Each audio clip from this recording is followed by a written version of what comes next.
Hi,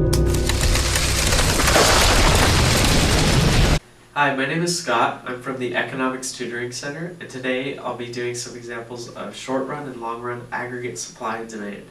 Please make sure to check my notation and language use with your professor because it may vary.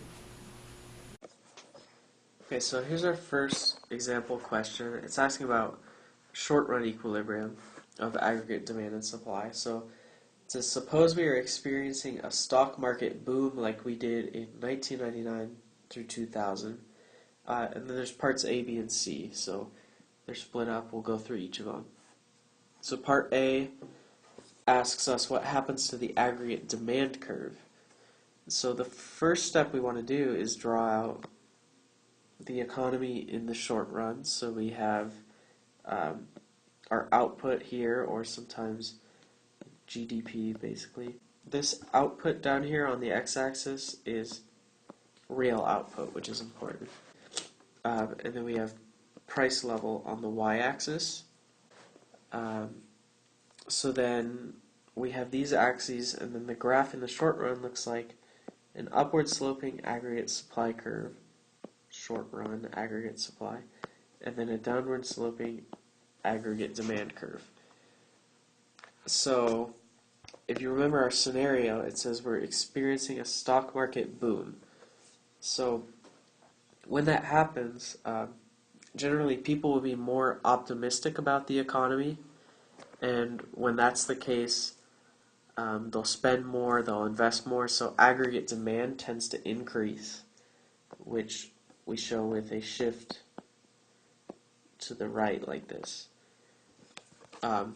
Also, people, some people who are investing in the stock market will have more income, which also causes, that increase in aggregate demand.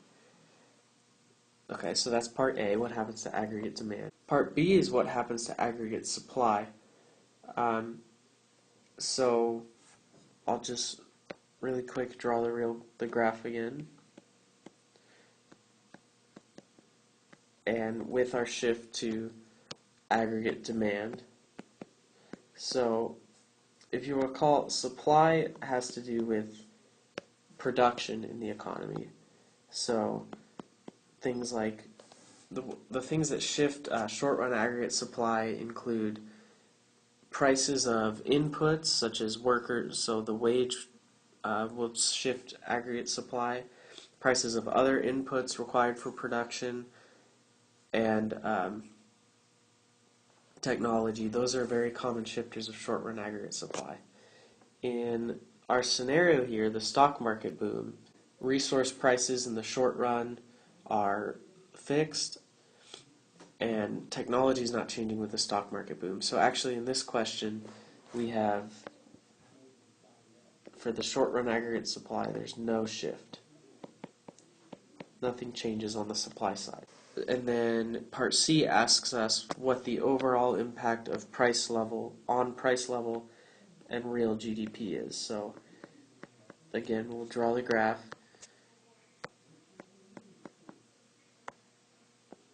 Short-run aggregate supply does not shift, aggregate demand does. So originally, our first equilibrium point was right here, and so that had this price level, this level of real GDP, and after the shift, our new equilibrium, where aggregate supply equals aggregate demand, is up here. And so you can see that from this stock market boom, the price level in the economy increased in the short run, and real GDP also increased in the short run. Okay, so that's our examples for today. I hope it helped, and if you have any further questions, please come into the tutoring center or ask your professor.